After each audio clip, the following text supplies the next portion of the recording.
guys, or afternoon or evening wherever you are in the world. It's morning here. It is Sunday the 11th of December and it's freezing cold. Thought I'd do a quick vinyl finds video. I've had quite a few on order over the last couple of weeks. We've had some postal strikes in the UK. Out of the 10 records that I've ordered, only 6 have arrived so far. I'm still waiting for 4 of them. One of which I've been waiting for nearly 2 weeks for. I'm sure they'll be here at some point. I've also got Christmas presents that I've ordered online. They haven't arrived either, so it's a bit of a shit show at the moment with our post. Anyway, so crack on with this vinyl finds video. I've got 6 to go through here, 2 of which are going to form part of 2 different shootout videos. I'll cover that when I get to them. And so let's crack on with this, and without further ado, let's do the first record. And the first record is the subject of a brief rant video I did a couple of days ago, and that's David Live. This is I'll link to the rant video down below, but I'm not going to go into too much detail about this. I'll go into more detail in the rant video. Suffice to say that I bought this as a VG Plus jacket and near mint records, but it arrived, or both records arrived not in inner sleeves. The record jacket is worse for wear, it's awful. It's a great album though. I did manage to play the records, you know, I did clean them. They're not in bad condition, to be fair. They don't, you know, they're not, I would say they're VG Plus, not near mint. He sold the records as near mint, but they're sort of VG to VG Plus with a few pops and clicks here and there. But nothing too overbearing really. But yeah, you know, lesson learnt there with certain Discogs sellers, you know. But this is an album, it's great. It's from the Diamond Dogs tour. Oh dear, what year was this? 75, I think. Let's have a look at the record. I think it's 75. 74. 74, so yeah, it would have been Diamond Dogs tour. 1974. The other thing is I bought this as a first pressing, but when it arrived, the black RCA label should be orange. So this is a repress, not a first pressing. It was bought as a first pressing. So the usual issue of sellers not listing the correct pressing. It happens on Discogs quite a lot. I'm going to be covering another one in a minute, but I've actually come out on top on that one, which is quite good. But yeah, David Live, David Bowie.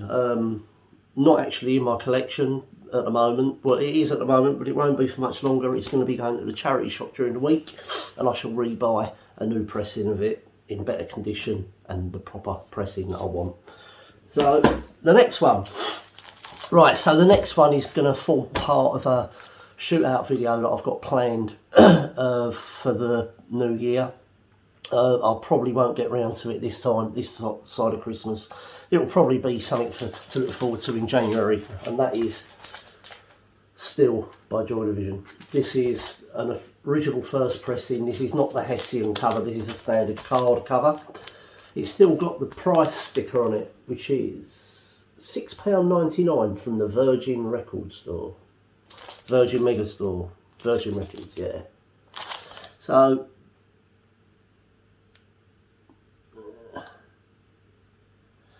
yeah. It's actually got a date code on there of the 20th of the 11th, 86. But when you look at the deadbacks, this is a first pressing. So it looks like this has been sat in the shop for quite a few years, not being bought. But yeah, so I'm looking forward to doing the shootout video. This has got a double album on it. Its first album is all studio tracks that were not deemed good enough, that they recorded during the Unknown Pleasures sessions. A lot of them were anyway.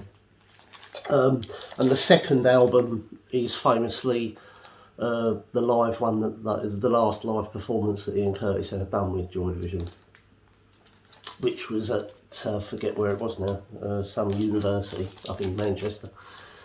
But yeah, so still Joy Division. I'm going to be doing a comparison between this and my 2007 first Hessian covered reissue. Yeah, so look forward to that in the new year. Still Joy Division. Next one. This is quite a good album. It's a double. I'd like to say it's a double album, but it's not. It's a double record. You get 2 records in the set. One's a 33 RPM LP, and the other one is a 45 RPM 12-inch, and that's Eyeless in Gaza, Caught in Flux. This is a first pressing. You know, this is an absolutely brilliant record. If you like sort of early 80s new wave, sort of the ambient stuff, it's really, really good. And I love the artwork on this record. You know, it's the artwork's really, really good. I like that. And the inner sleeves, I'm going to obviously change these to archival sleeves, but this is the 12-inch, I think. Yeah.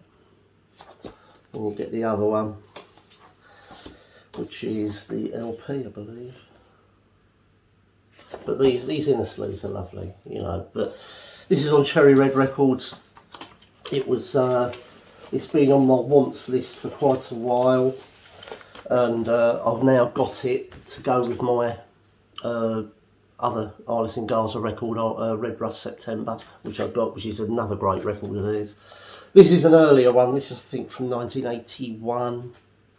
But yeah, Caught in Flux, Eyeless in Gaza on Cherry Red Records. This is really, really good record, and highly recommended. Not easy to get hold of in good condition at the moment. I had to buy this from a guy in Germany. Thankfully, he came through. Only issue, I wouldn't have said that the jacket was VG plus. I would have said it was a VG, but you know, there's a slight bit of edge wear down there. You can see it, but it's nothing too bad. But yeah, Caught in Flux, Eyeless in Gaza.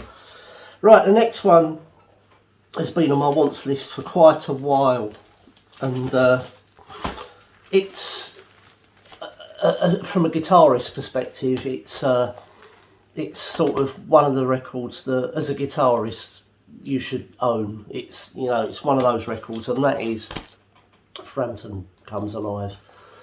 Peter Frampton's on his farewell tour at the moment. He's got a debilitating muscle wasting disease that is getting to the point. It's getting to the point where he's not going to be able to play guitar anymore. So there's some footage of him playing at the Albert Hall in London. He's now sitting on a chair throughout the whole concert, playing his guitar.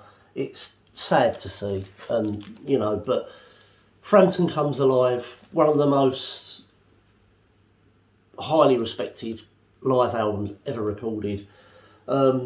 It's got Do You Feel Like We Do on it, which takes up the whole or half of side 4.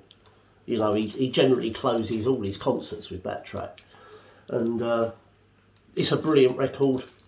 It's, you know, it's Peter Frampton. What can you say? I mean, you know, he's ex-Humble Pie. You know, he worked with Steve Marriott.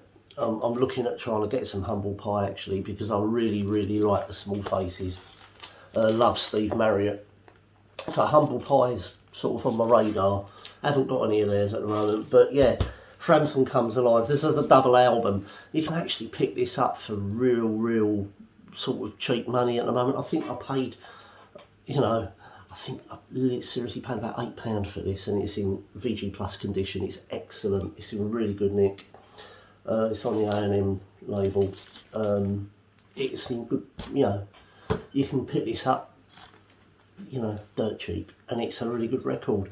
Is it audiophile? Probably not. You know, I've not listened to it all the way through. I'll sort of maybe do a review of some of these records in the coming weeks, but yeah, Frampton Comes Alive. I had to buy it. You know, being a guitarist, you know, it's got to be there, isn't it? Really. The penultimate one, and this is from the Silent Beetle.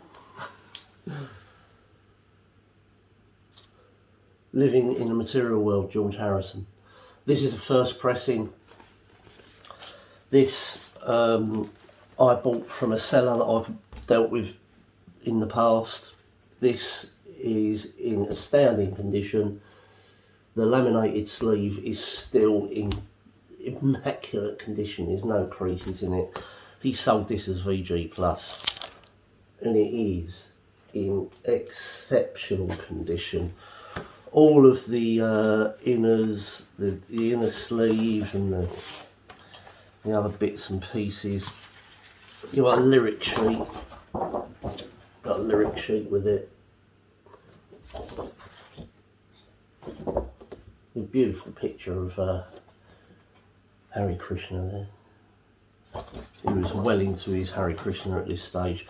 And the original inner sleeve, which isn't very nice, it's just a card sleeve, but obviously I've put the record in a polylined inner. Actually, the seller put it in a polylined inner. I'm going to put it in a Mo-Fi inner, but the record came in one of these, and it is in immaculate condition. There's a few scuff marks on it, probably from where it's been taken out of the original card jacket. But yeah, let me just show you that record. There's a couple of paper scuffs on it, you can see them, but it needs a clean. It's a bit dusty.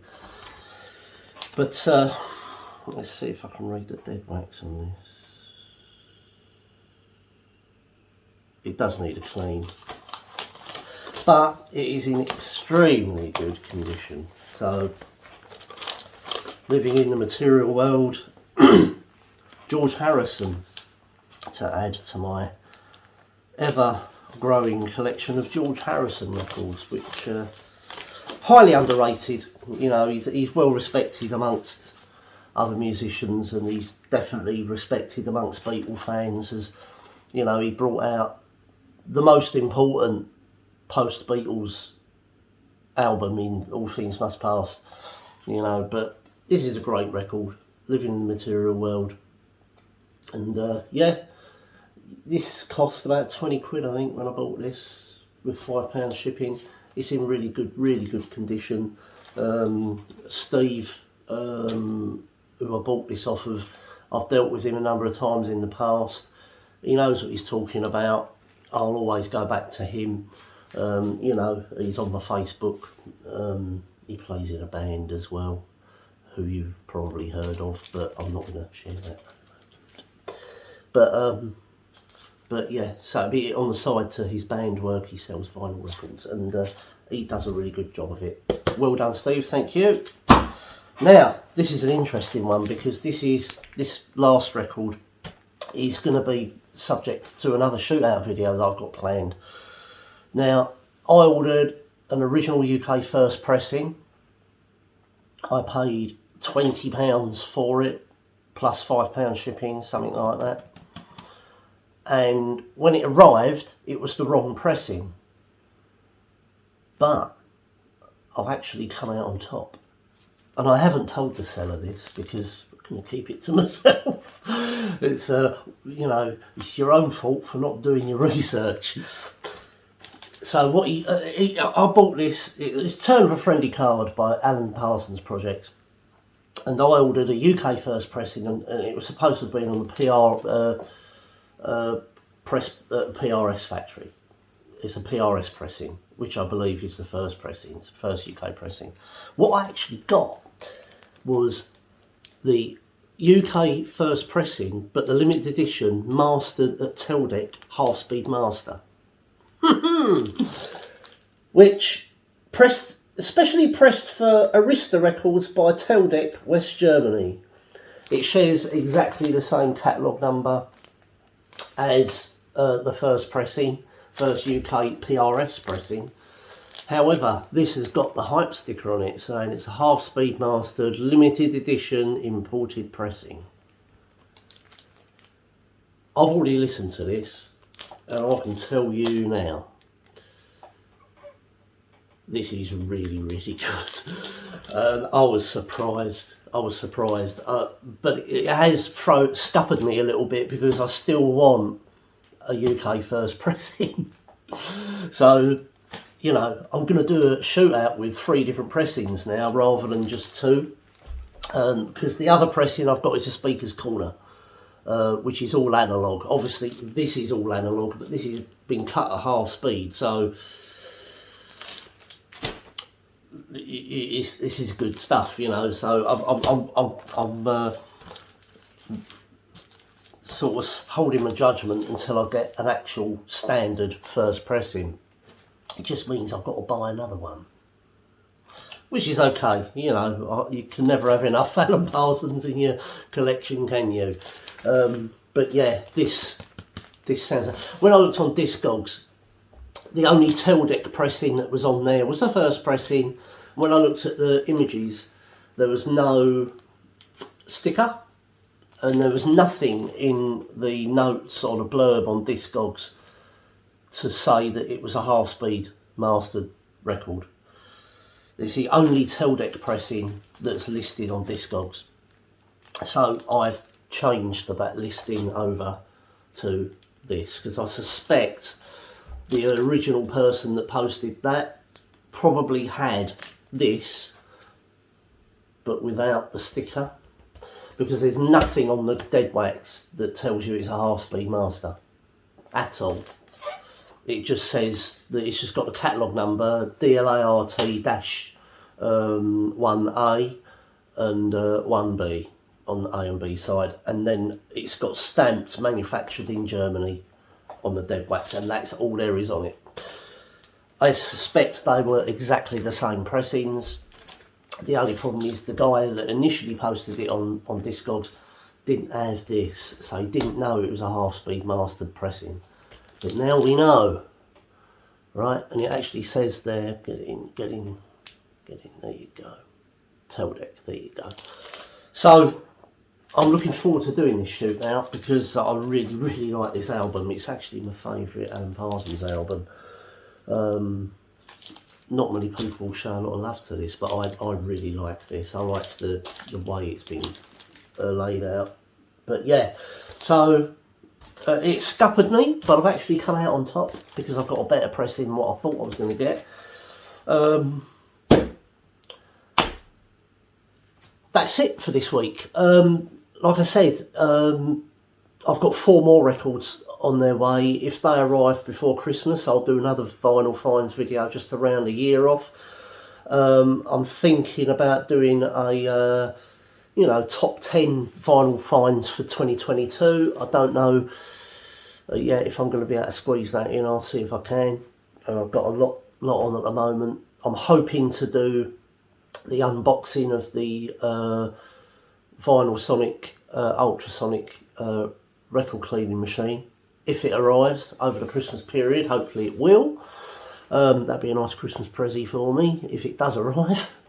I'm not holding out much hope on that because it is a Kickstarter campaign and they do notoriously run late. But we'll see. Apparently the campaign owners on Kickstarter are saying they're still on target, so the jury's out. Let's see what happens with that. So with that aside, hit like, subscribe, give it a thumbs up, do the usual stuff, and I shall see you in the next one. Cheers, bye bye.